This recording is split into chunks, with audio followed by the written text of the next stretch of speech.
Welcome to another episode of the NCBeerBuzz. We're at Nantahala Brewing in Bryson City, and I get to start off with Joe Rowland, who is the owner of Nantahala, and they've got so much going on that I had to come out here to find out what it's actually doing. So I've seen you have you're getting new equipment. Yep. So you're expanding with? Expanding and trying to fix some of the challenges that we've had over the years. You know, we started off with a small brew house, and the intention was to just make beer, sell it at the one location, distribute it within 45 miles. And then as other opportunities, came about, we realized we needed to have a bigger system. And it's been for us, it's been a progression because we've expanded our distribution, and we expanded on the retail side, and then we kind of hit a wall where we just couldn't make any more beer. And so last year we bought a new brew house. So we've got a 3-vessel Premier 20 barrel that's sitting down at our other location down the street to be installed here. And then we bought a centrifuge, which made a huge difference. One of the big challenges we had was we're making 30 barrels of a beer, but as we go to transfer it, since we never filtered or separated any of our hoppy beers, we'd be really lucky if we were getting 65% yield.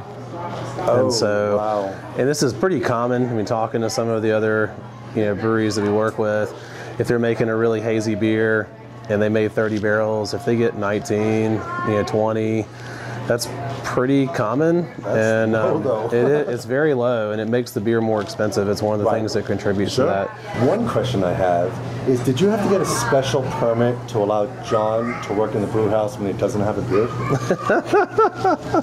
He jokes about that all the time. He's like, I'm the only one that doesn't have a beard, so I'm not sure if I can, is he allowed? prove that I'm a brewer here because I don't have a beard. No, John's awesome. He and I have been friends for a long time. And tons of experience. Ton of experience. I mean, over 30 years.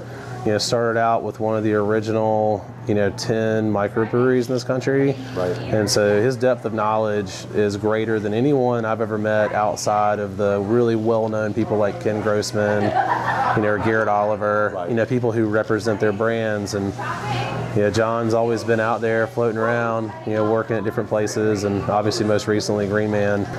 John and I were talking about, folks that were kind of high on our list that we would want to see if they'd like to join what we were doing. And of course Taylor Yates was at the top of that list for us, and we had a few others, but he already lives out this way, and worked with John Pinkerton down at Moon River, right. And John Stewart and John Pinkerton have known each other for years, so it felt like it would be a good fit. And so we reached out to him, and it was kind of perfect timing. He was ready for another challenge, right. And was really excited to have the opportunity to work with someone like John, who has a tremendous amount of experience. Oh, and sure. So it worked out great. And he was kind of a jack of all trades where he was previously. And not that he's ever afraid of jumping in and doing anything that needs to be done. None of us are, but it was nice for him to be able to really focus, on one thing. So that was really cool. And you've also mentioned you have an upcoming, I guess, charity of sorts? Based on zip code? We do. So we started using the zip codes for the areas that we're in a number of years ago, just to help, have something local that would reinforce where we were.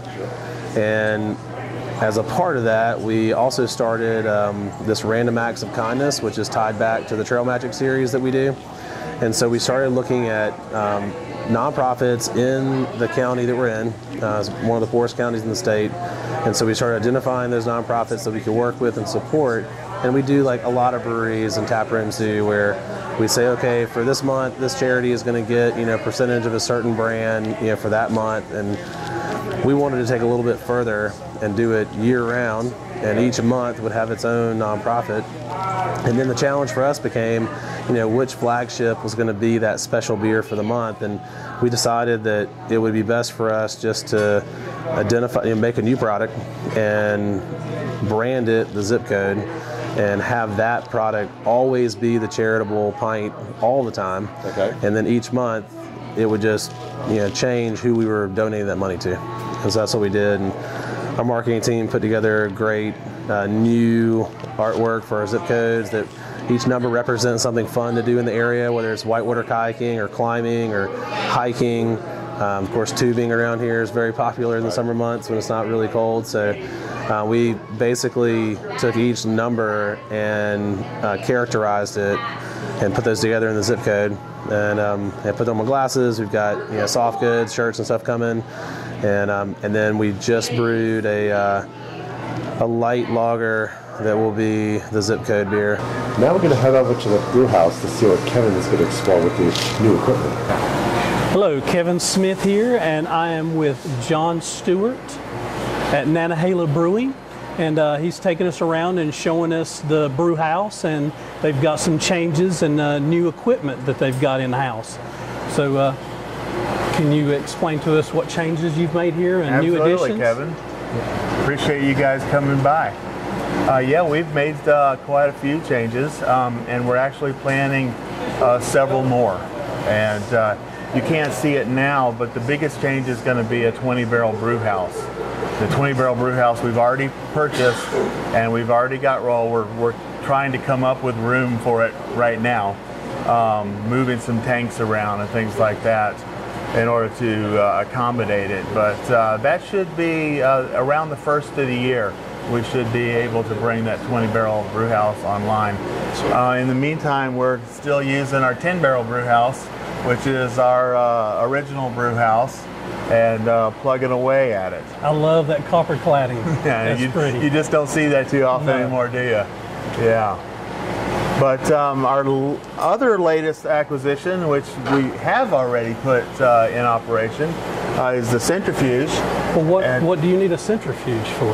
Centrifuges are basically clarification machines. Oh. And, there's several ways to clarify beer. One, you can just let it settle.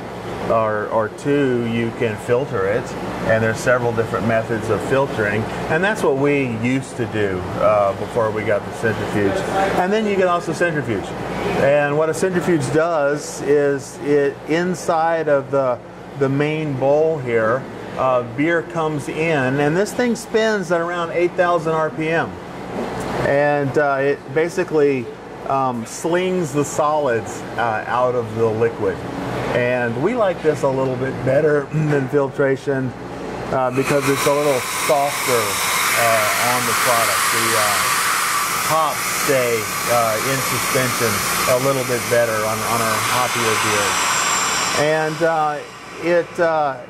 it has a higher volume capacity, so we don't have to shut it down and start it over again like you would a filter. So say the same beer that you've been making over and over, now that you've added this piece of equipment, are you getting more output out of the same amount? Absolutely. The Dirty Girl Blonde, which is one of our flagship products, immediately had some increases in efficiency without sacrificing any of the quality of the product. Our ATX, which is our Session Pale Ale, I actually like it better than the filtered version. The filtered version had a tendency to take out a little bit of the hop character. Losing some of the flavor? Yeah, and the centrifuge won't do that. The centrifuge will let all that stuff stay in there. Okay. Is there anything different you can do with the centrifuge that you couldn't do before, like a different style beer or something that it caters to? The hoppy beers, like I was talking about, it tends itself to leave the hops alone, basically, and so that's an advantage there. But I'm sure there'll be something we can come up with that's interesting that we couldn't do before. Cool, thanks.